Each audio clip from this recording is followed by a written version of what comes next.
Hello everyone and welcome back to Spinnin' Prog with me, Tara. And today I have a bit of an interesting topic I want to discuss with you all. As you can see from the title of the video, it's a bit of an odd one. It's been on my mind the last couple of days and I wanted to discuss it here with all of you because I'm interested to see what other people's point of view is on this. So before we get started, Cody, if you watch his channel Brockway's Vinyl Bites, got this new camera thing that tracks your face and follows you.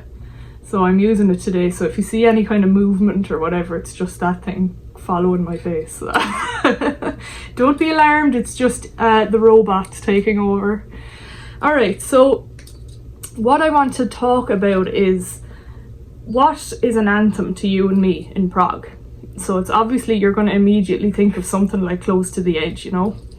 And I want to talk about how are these going to stand the test of time.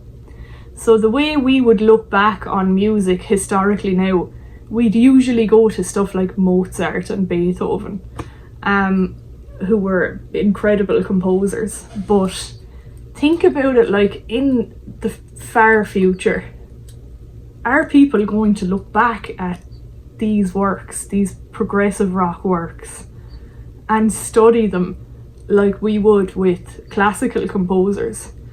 So I wrote down some notes here on, I picked 5 different anthems or epics or whatever you want to call it, and I wrote composition and arrangement, innovation, relevance and influence. And it's just, I find it really interesting. I'm probably boring you all, but you know, if some people are interested and want to talk to me about this, then that would be great. So for example, we pull out Close to the Edge. So this is just full of incredible composition. The arrangements in this are that of something you'd see in classical music. So you have all these different experiments with time changes, time signatures. You have movements through different themes in the song. You see the camera following me now. Yeah, you know, you have the way they could layer the soundscapes on top of each other and create this crazy, beautiful atmosphere. This is, I just find it really interesting to think about. Are people going to look back and see these as historical masterpieces in music?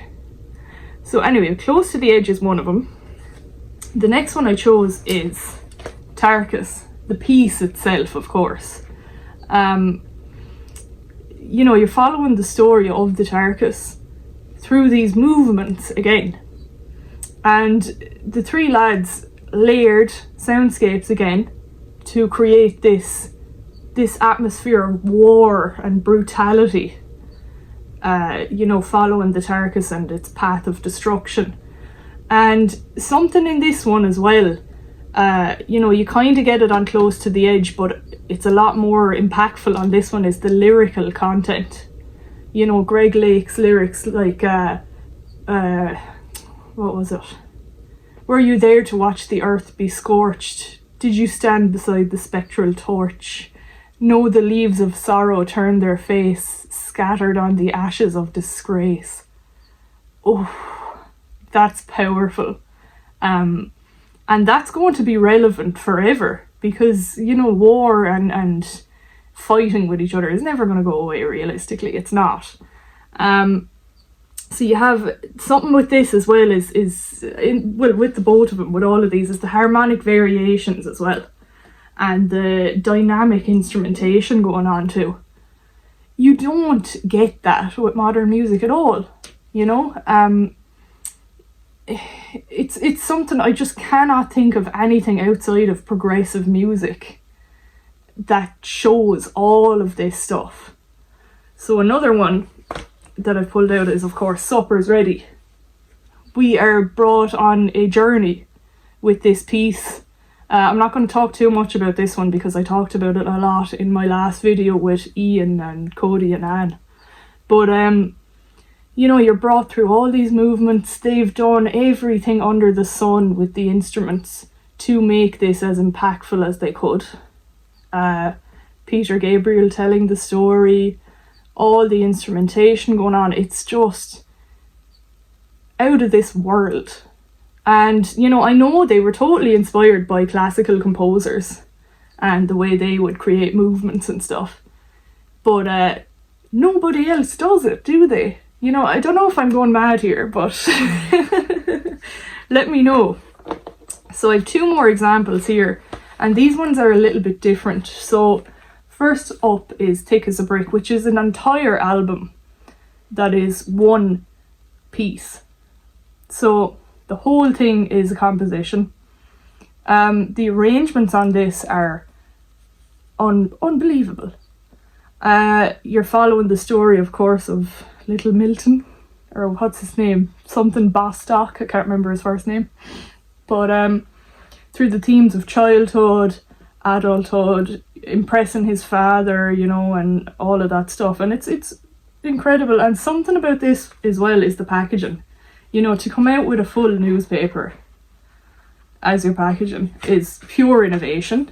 And that is something you don't see anymore either. Like, it's all gone away too, which I find crazy. You know, it's a bit of a regression in the music industry.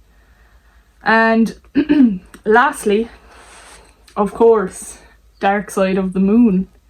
I'm always saying this has completely stood the test of time, but I'm thinking way more further into the future. Is this still going to stand the test of time?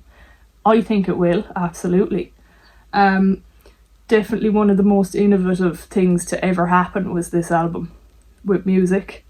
Talk about layering soundscapes, experimentation in the studio with also I nearly said the F word there, lads. Getting very into this. I'd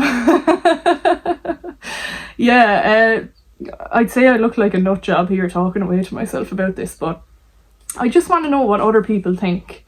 This will be a short enough video anyway. But what do you think? Like, think about in schools in the future. Are people going to be studying this music?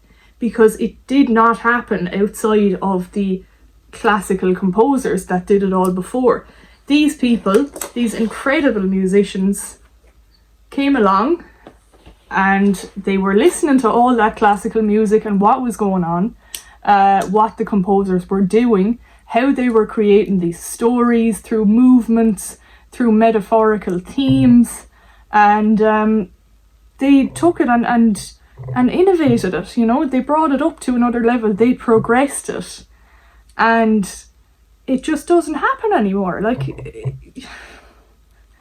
you know, we're looking back at 50 plus years now with these albums. And since then, like, it just hasn't really happened again. You know, outside of progressive music, of course, there's lots of progressive bands doing that now. But, you know, in the mainstream, nothing like this is happening. And I'm fascinated to know, is this something that's going to be of high influence in the music industry in the future? Yeah, a bit of a ramble here, lads. I'm just really fascinated with this topic, and yeah, I want to know what other people think about it and what you've got to say about it, because, you know, I find it hard to put into words what I mean when it comes to this. I've tried my best here in this video, but it probably didn't come across the way I wanted it to. But yeah, let me know what you think. Like the video and subscribe if you haven't already. And I will see you in the next one. Bye!